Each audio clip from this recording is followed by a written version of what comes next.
ya, bukan lembaga nenek moyangnya, itu loh. Jadi jangan suka-sukanya, jangan ngomong sembarang-sembarang, manis, tapi penipu. Rakyat ini semua sudah membayar dengan air mata dan darah untuk memisahkan polisi dari TNI, untuk mendidik polisi-polisi ini menghargai dan mempraktekkan bagaimana menegakkan hak asasi, bukan hanya menegakkan hukum pidana.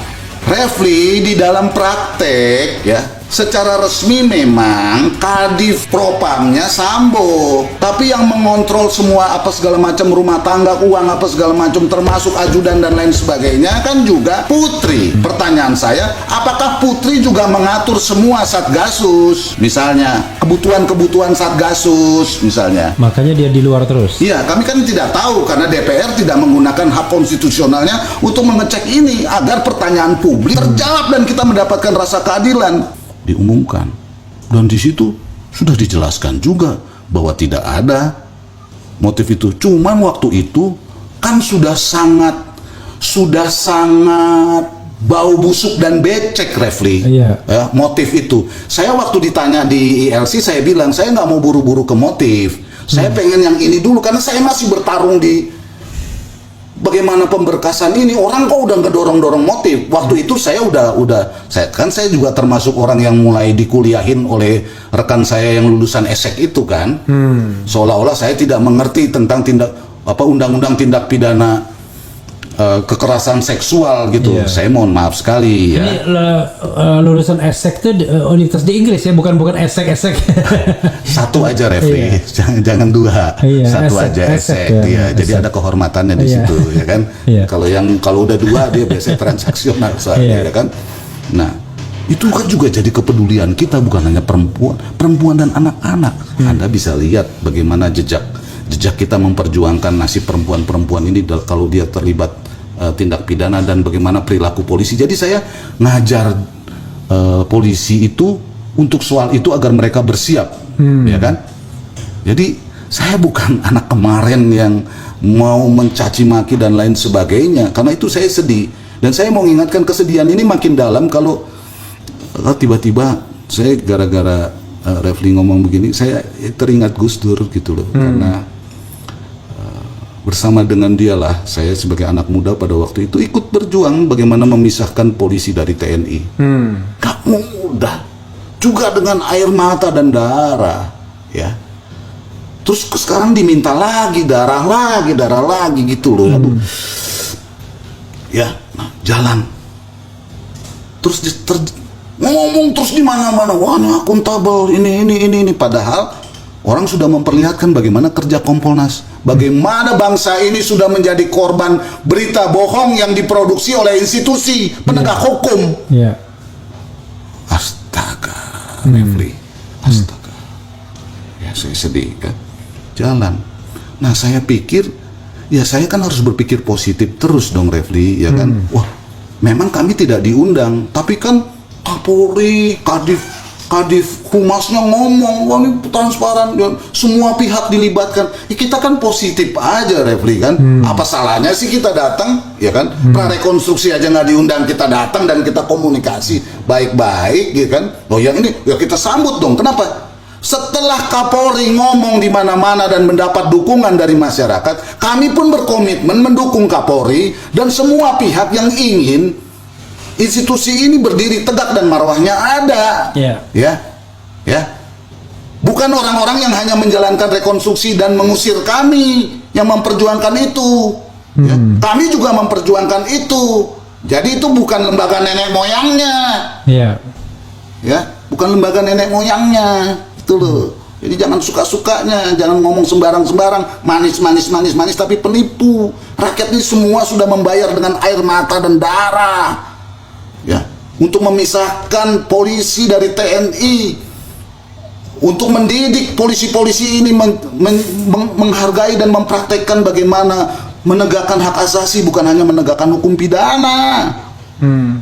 Ya, dan itu yang terus kita perjuangkan. Dan bagaimana saya dan teman-teman, saya nggak tahu apakah Refli juga pernah diajak, kan ikut ngajar juga bagaimana divisi humas ini diperbaiki agar ini menjadi alat komunikasi yang baik, bukan jadi alat propaganda, ya, bukan jadi alat pembohong. ya kita ingin supaya ini terhormat lah, kita ya, membangun peradaban ini agar terhormat begitu ya. Nah, terjadi sudah di SP3. Jadi SP3-nya sudah saya terima, sudah dikirimkan. Jadi bukan hanya pengumuman Refli. Yang 2 itu yang pro justisia itu. Jadi sekarang yang pro justisia itu tinggal 1. Ya kan? Yang 1 lagi kan nggak pro justisia, yang itu yang sudah diumumkan oleh Komnas. Agak dekat ini. Yang diumumkan oleh Komnas, yang katanya laporan dia, ya kan? Nah, tapi kami lagi menyelesaikan pro justisia, yang nggak pro justisia ngomong motif. Saya jadi berpikir nih, wah, jago sekali Komnas ini ya, dengan kesedihan saya, jago sekali. Karena apa? Karena polisi saja masih harus prarekonstruksi, masih harus periksa ini, periksa ini, periksa itu, belum berani mengungkap motif. Ini Komnas yang nggak punya laboratorium forensik, cuma mungkin juga dapat data dari baca-baca aja, bahkan dia juga tahu di mana TKP udah hancur-hancuran, alat-alat bukti hilang. Loh, saya ngomong begini karena ini udah terbukti, karena salah satunya kan obstruction of justice. Jadi ini terbukti judicial killing itu berlanjut dengan obstruction of justice, bukan dengan pelecehan seksual. Saya ulangi lagi, extrajudicial killing itu berlanjut dengan obstruction of justice, bukan dengan pelecehan seksual ya kawan-kawan ya. Ingat itu. Dan ini Anda mempertaruhkan legitimasi dan nyawa serta roh dan kewibawaan Komnas yang dibangun dari darah, air mata, dan mayat orang-orang yang sampai sekarang kita tidak temukan. Bukan hanya kelompok tertentu, ya, apalagi hanya kelompok berdasarkan seksual. Kita sedang memperjuangkan hak asasi manusia seluruhnya, bukan berdasarkan kelompok-kelompok yang lebih radikal atau yang lebih menghargai satu seksualitas tertentu. Dengan segala rasa hormat saya juga harus menahan diri, Refli, di tengah-tengah kesedihan ini ya. Nah, sekarang posisinya jadi begitu, Refli. Balik lagi, cuman posisinya kan beda. Satu di Duren 3, sekarang di Magelang. Iya, itu yang dilihat oleh umum.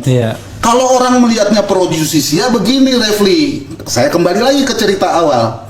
Yang pro justisia sudah di SP3, nggak ada jalannya pro justisia, tahu-tahu yang tidak pro justisia ngomong soal pelecehan.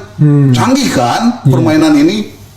Yang lebih canggih lagi adalah orang yang sudah jadi tersangka jadi kayak bintang film, Refli. Wah, istri orang kaya ya kan, dari keluarga yang terhormat dan sejahtera, calon Kapolri di masa depan, ya kan? Berpelukan, ciuman, wah, sambil rekonstruksi, Refli. Betapa pedihnya saya pada saat saya melihat itu. Saya hanya mengingat tangisnya Ibu Rosti, sehingga saya tidak bisa melayani pertanyaan teman-teman media apa yang penting dari isi rekonstruksi.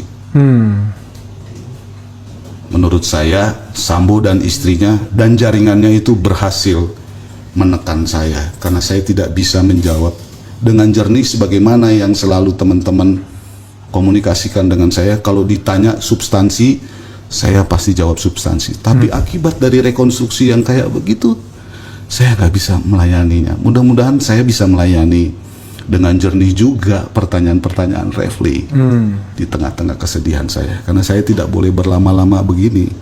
Ya, saya harus bangkit terus dan kuat bersama dengan teman-teman, dan saya yakin doa ibu-ibu yang didiskriminasi yang sekarang ini juga ditahan, yang sudah ditahan begitu ya, yang juga punya anak dan terus memperjuangkan nasibnya walaupun sudah divonis, walaupun belum divonis begitu ya.